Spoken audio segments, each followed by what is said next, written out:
Մամիկ Դանելյան։ Պարոն Ղալամքարյան,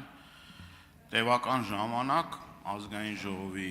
ամբիոնից պատկան մարմիններին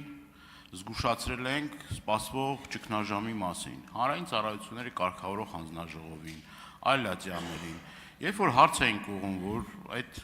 խողովակները մաշված են, լրջագույն խնդիրներ կա եւ այլ ժամանակը չի երիքի նշեմ,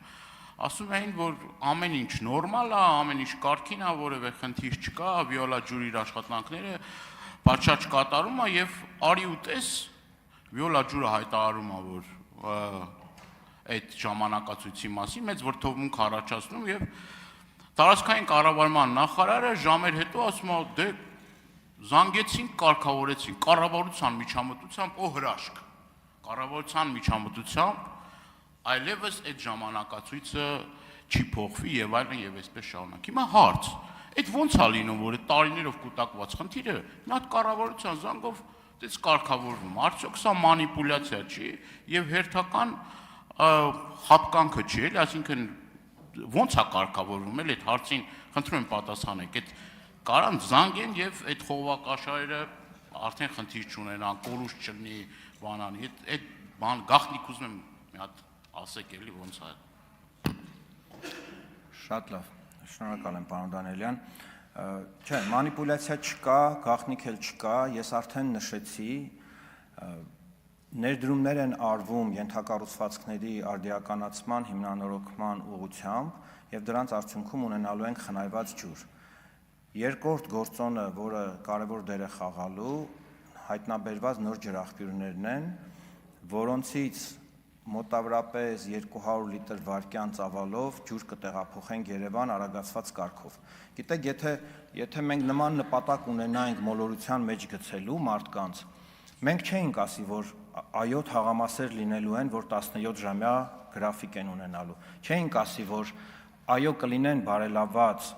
ժամանակացույցով թաղամասեր, բայց այդ բարելավումը կլինի օրինակ 3 ժամվա, 4 ժամվա բարելավում։ Մենք կասեինք ժողովուրդ ջան, մենք ձեզ 24 ժամյա ջուր ենք մատակարելու։ Եվ կներեք,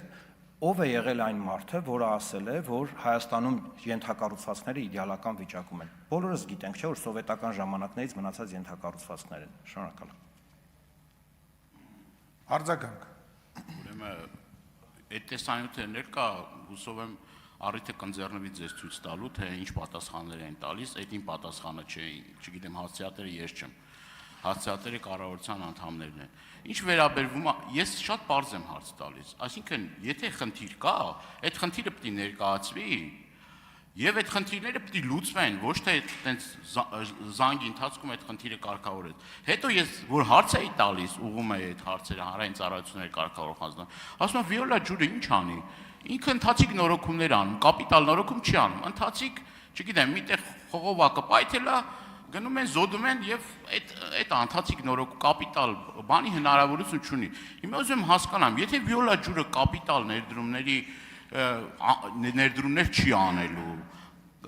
բեռը ամբողջությամբ ընկնելու է կառավարության վրա, պետության վրա, հիմա հասկանանք էլի այդ ներդրումները առանց անելու հնարավոր է այդ խնդիրները լուծեն, թե էլի ասել են Վիոլա ջուր ընթացիկ նորոգումներ անելու եւ կապիտալ նորոգումների հնարավորություն չունի, կապիտալ աշխատանքի։ Շնորհակալ եմ, պարոն Դանելյան, ախր քիչ առաջ ասացի ներդրումների մասին։ Վիոլայի հետ պայմանագիրը, եկեք հստակ, Վիոլայի հետ պայմանագիրը գրվել է 2015-ից 2017 թվականներին։ Ես չէ որ ձեզ պիտի հիշեցնեմ ով է եղել իշխանության այդ տարիներին։ 2017-ին մենք ժառանգություն ենք ստացել այդ պայմանագիրը եւ Վիոլային։ Այո, այդ պայմանագրով ենթակառուցվածքներում ներդրումները պիտի անի պետությունը։ Ես էլ ձեզ ասում եմ, եթե պայմանագրում նախկին իշխանությունը գրել էր 1.5 միլիարդ դրամ տարեկան, 2 միլիարդ դրամ տարեկան, այս կառավարությունը որոշում է կայացրել տարեկան ծավալը հասցնել 11 միլիարդի։ Հիմա ես ձեզ ասում եմ, 11 միլիարդ արել ենք, անում ենք 25-ից 26 թվականներին, 12 ամսյա հատված նայեք, եւ անելու ենք նույնքան 26-ից 27 թվականներին, էլի 12 ամսյա հատված նայեք։ Եվ դա շարունակելու ենք։ Այո, որովհետև պետությունն է կրում ենթակառուցվածքների արդիականացման պատասխանատվությունը։ Շնորհակալ եմ։ Շնորհակալություն, հարցերը ավարտվեցին, որտեղ ժամանակը սպառվեց, հարցերի համար նախատեսված։ կարող եք զբաղեցնել ձեր տեղը, իսկ հարակից զեկույցով հանդես կգա ֆինանսավարկային եւ բյուջետային հարցերի մշտական հանձնաժողովի անդամ Դավիթ Կարապետյանը, համեցեք։